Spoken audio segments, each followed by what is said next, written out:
Welcome back to Judgment Day Stories. This is where we dissect the crossroads of ambition and morality, the points where a person's choices echo through history.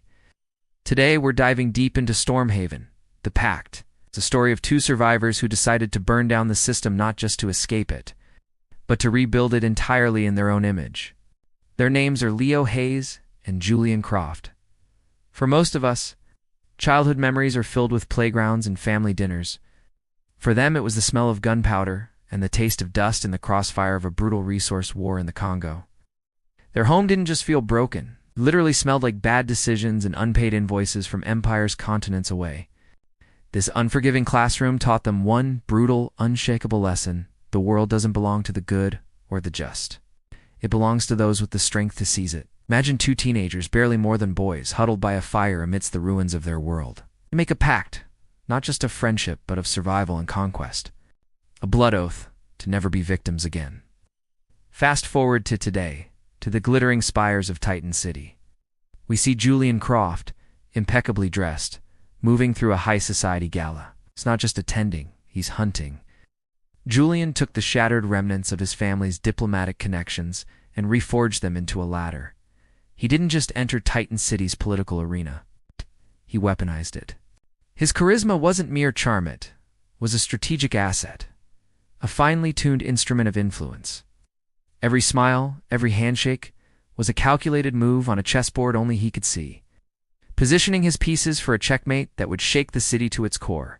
He learned early that power isn't just held, it's performed. And Julian was a master performer. While Julian played the long game in the halls of power, Leo Hayes took a starkly different path. The city's underworld, a labyrinth of shadows and concrete, has its own set of rules. It doesn't care about your pedigree, your education, or your family name. It cares about one thing: strength.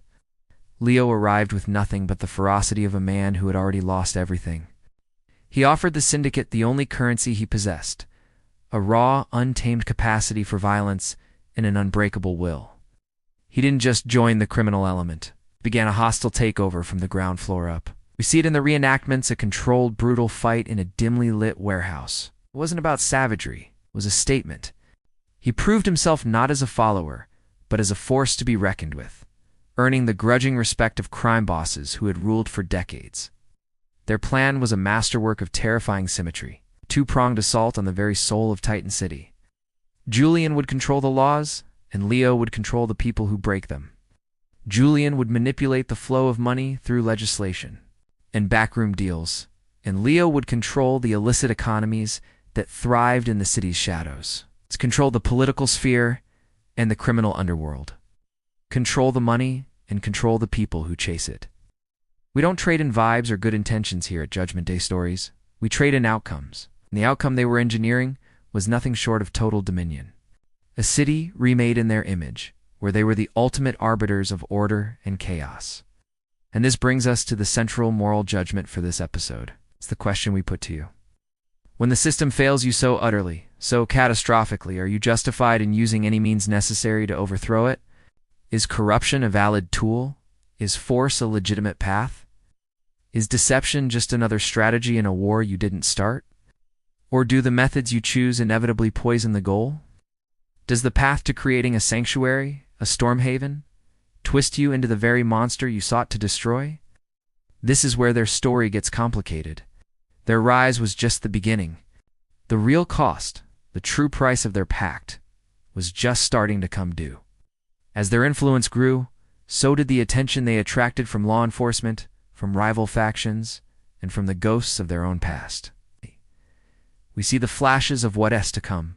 Police lights closing in on a location where Leo is cornered. A political scandal about to break for Julian.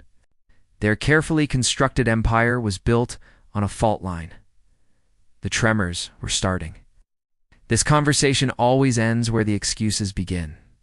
They made their choices, and the consequences were coming for them. Was their pact an act of salvation for two lost boys, or the blueprint for a new kind of ruin? Was it a necessary evil, or just evil? The entire StormHaven series is available to binge right now, exclusively here on Judgment Day Stories. Find out what happens when their two worlds collide. Hit that subscribe button. and make sure you turn on notifications for our weekly breakdowns of the real and fictional. Stories that walk that razor's edge between legend and monster. Judgment Day stories. The verdict is yours to make.